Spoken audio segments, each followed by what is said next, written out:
देखिए, total quality management के बारे में हमने काफ़ी तफसील के साथ गुफ्तगू की है कि क्वालिटी मैनेजमेंट सिस्टम क्या होता है। मुझे लगता है कि बहुत बेहतर होगा अगर हम कुछ प्रैक्टिकल एग्ज़ाम्पल्स ऐसी ऑर्गेनाइजेशंस की भी डिस्कस करें मुख्तलिफ़ लेवल्स के ऊपर, जो कि टोटल क्वालिटी मैनेजमेंट को इम्प्लीमेंट कर रही हैं। तो इस सिलसिले में एक ऑर्गेनाइजेशन जिसका बहुत नाम है वो टोयोटा है। तो आइए हम ये देखते हैं कि जो टोयोटा है, टोटल क्वालिटी मैनेजमेंट जिसको द टोयोटा वे भी कहा जाता है, वो क्या चीज़ है। आप सब लोग ये जानते हैं कि टोयोटा की जो ऑटोमोबाइल्स हैं वो पूरी दुनिया में अपनी हाई क्वालिटी और रिलायबिलिटी के लिए बड़ी मारूफ़ हैं। हमारे यहाँ पाकिस्तान में भी टोयोटा जो है वो अपनी प्रोडक्ट्स बनाता, असेंबल भी करता है और उसको बेचता भी है। तो जो हमारे यहाँ भी इसकी जो प्रोडक्ट्स हैं वो अपनी रिलायबिलिटी, ड्यूरेबिलिटी की वजह से काफ़ी मारूफ़ हैं।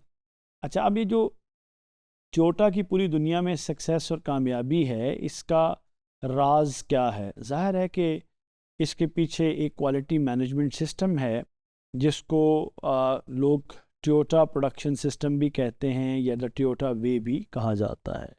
तो आइए ये देखते हैं कि जो टोयोटा की जो टीकेएम प्रैक्टिसेस हैं वो क्या हैं। पहली चीज़ है कस्टमर फोकस। याद रखिएगा, जो टोयोटा है वहाँ पर जो वॉइस ऑफ कस्टमर है उसको बहुत ज़्यादा इम्पोर्टेंस दी जाती है हर हवाले से। उसकी डिज़ाइन है, उसकी प्रोडक्शन है। दूसरी चीज़ जो है वो एम्प्लॉय इन्वॉल्वमेंट है। आप लोगों को एक बात हमेशा याद रखनी चाहिए कि अगर एक तरफ कस्टमर्स होते हैं तो दूसरी तरफ आपके इंटरनल कस्टमर्स होते हैं, वो आपके एम्प्लॉयज़ होते हैं। आपके एम्प्लॉयज़ जो हैं, अगर उनकी आपके सिस्टम के अंदर इन्वॉल्वमेंट नहीं होती है ना, तो फिर आप वो चीज़ कस्टमर को डिलीवर नहीं कर सकते जो कि कस्टमर आपसे मांग रहा है।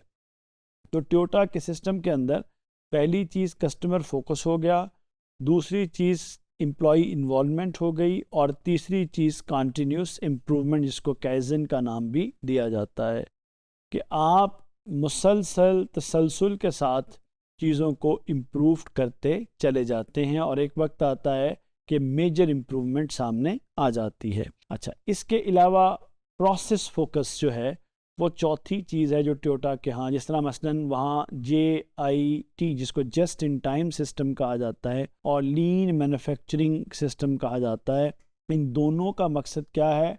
आपकी जो एफिशिएंसी है उसको ऑप्टिमाइज़ करना। फिर स्टैंडर्डाइजेशन है जिसमें आपके जो SOPs होते हैं, स्टैंडर्ड ऑपरेटिंग प्रोसीजर्स हैं, ताकि जो आपकी क्वालिटी है वो कंसिस्टेंट रहे। फिर आपका रूट कॉज एनालिसिस है जिसमें 5 वाइज को भी इस्तेमाल किया जाता है।